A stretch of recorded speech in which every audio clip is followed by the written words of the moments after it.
You are about to enter a world of dreamscapes and nightmares.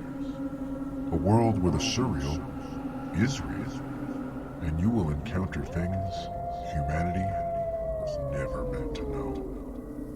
Prepare to have your fragile illusions of reality shattered as you cross over into the nightmare realm.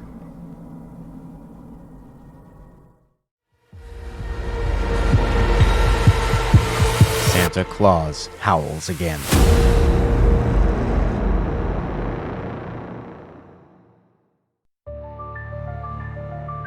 It was 1 year ago, on Christmas Eve, when Santa Claus, infected by lycanthropy, rampaged through the city streets. He was put down with a silver bullet by none other than the love of his life, Mrs. Claus. Of course, the public did not know it was the real Santa, or even a real werewolf. The news reported that a department store Santa got hopped up on meth and went crazy. His body was buried at a municipal cemetery under the name John Doe. As Christmas Eve arrives, the citizens remember and talk about the chaotic events of last year. Little do they know, it is not over yet. Around 6 p.m., the dirt above Santa's grave starts to shift.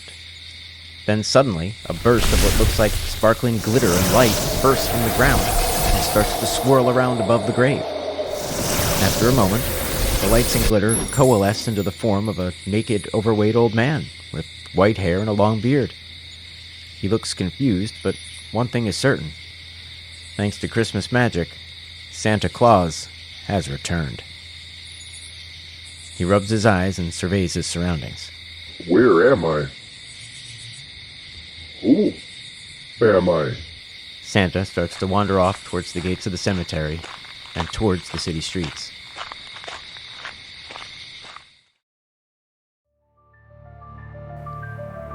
Meanwhile, at the North Pole, Mrs. Claus is in bed trying to sleep, but is restless and looks like she's having a nightmare. She sits bolt up suddenly, her eyes wide open. He's back.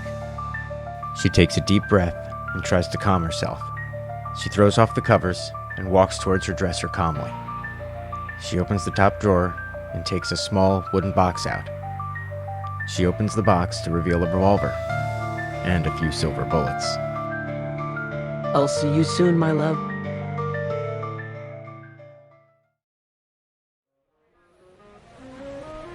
Santa wanders down a dark alleyway. He stops at a large dumpster and is able to find a pair of ragged gray sweatpants and an oversized t-shirt that says Mean Girl. He puts them on and makes his way out onto the city streets. As he passes a large department store called Dickens & Charles, a department store Santa comes storming out, followed closely by the store manager.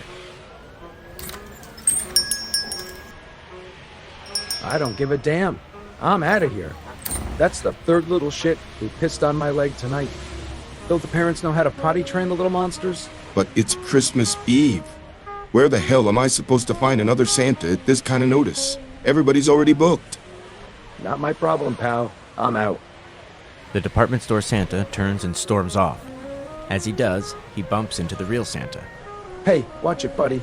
The store manager watches as his Santa bumps into the real one, and his eyes light up. Not because he recognizes the real Santa, but because he thought he found his new Santa. And he would definitely fit the costume. Hey, you! Santa, not realizing the store manager is talking to him, starts to walk off. Hey, excuse me. The store manager catches up to Santa and lightly grabs his arm to get his attention. Hey, buddy, hold up a second. Can I help you? Yeah, I believe you can. In fact, I think we can help each other. You look like you could use some fresh clothes and a good meal, and I need a Santa Claus for tonight, and you really look the part. So what do you say? Well, I don't know. You don't want all those kids hoping to tell Santa what they wanted for Christmas to be disappointed, do you? Well, no, of course not. Great. Then follow me, and we'll get you cleaned up and into costume. Santa and the store manager enter the store. Santa still not able to remember anything since his resurrection.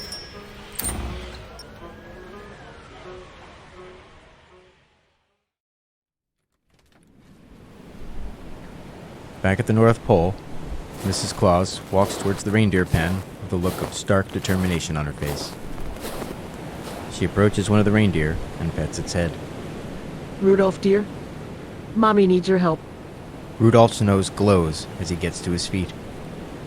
Mrs. Claus hitches Rudolph to a small sleigh and climbs aboard. On Rudolph.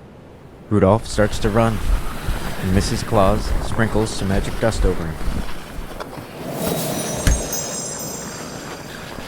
Rudolph then rises into the air and carries Mrs. Claus into the cold winter night.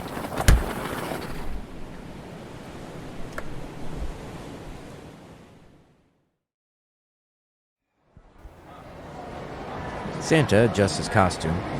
He feels a familiarity to it that he just can't explain. He sits on a podium in the center of the store. The small stage is decorated to look like the North Pole. Standing next to Santa is a tall, thin man in a green elf costume who taps him on the shoulder.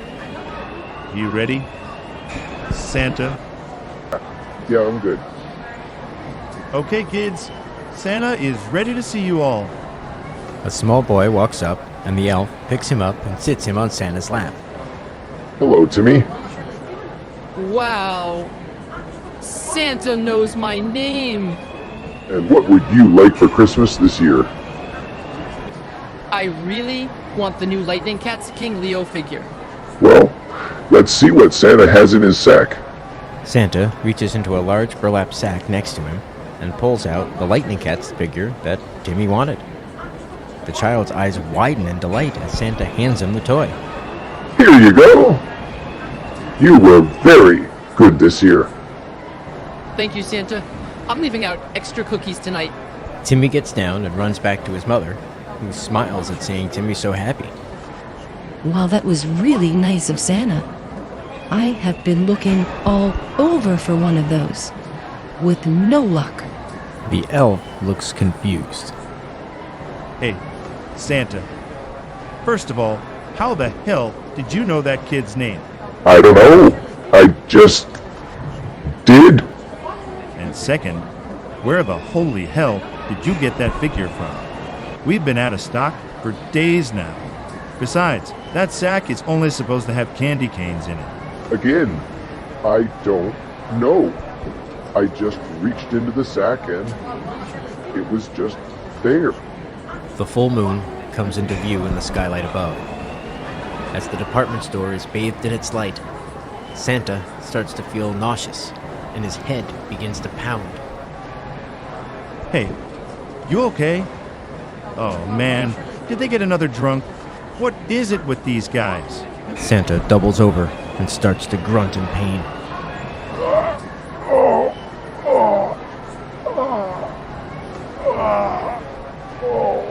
Santa needs a little break, kids. We'll be back real soon, I promise. The elf tries to lead Santa away, but Santa knocks him aside.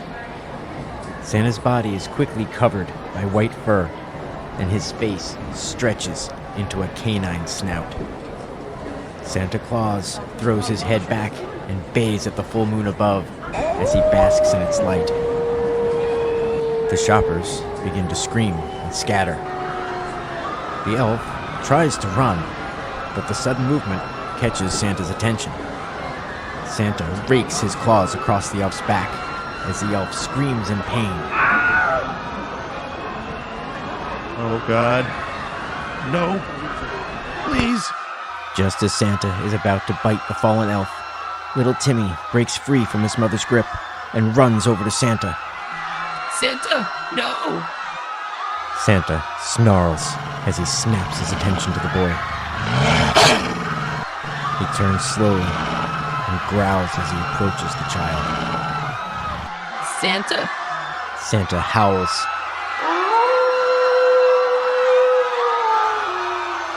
And is about to bring his clawed hand down on the boy when a familiar voice rings out. Santa, leave that boy alone. Santa stops a moment, a part of him seeming to recognize her. The werewolf turns to face Mrs. Claus and looks almost sorrowful. A tear starts to run down Mrs. Claus's cheek. I love you. She raises her revolver and aims it at the wolf in Santa's chest. Santa starts to run towards Mrs. Claus. She fires. The bullets find their mark, and the beast drops. Timmy's mother runs over, grabs little Timmy, and squeezes him tightly. She turns to thank Mrs. Claus, but she's gone, along with the body of the werewolf. All that is left, where they stood, is a bit of glitter.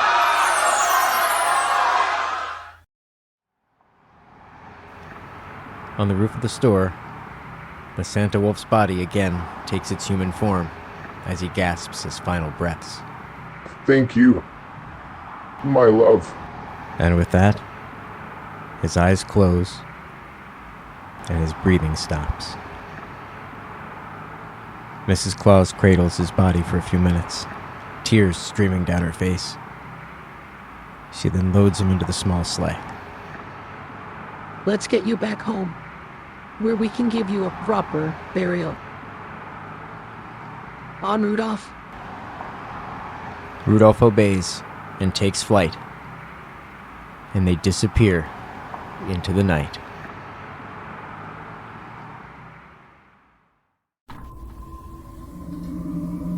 I hope you've enjoyed your journey into the Nightmare Realm. Congratulations. You've returned to the safety of the real world. Haven't you?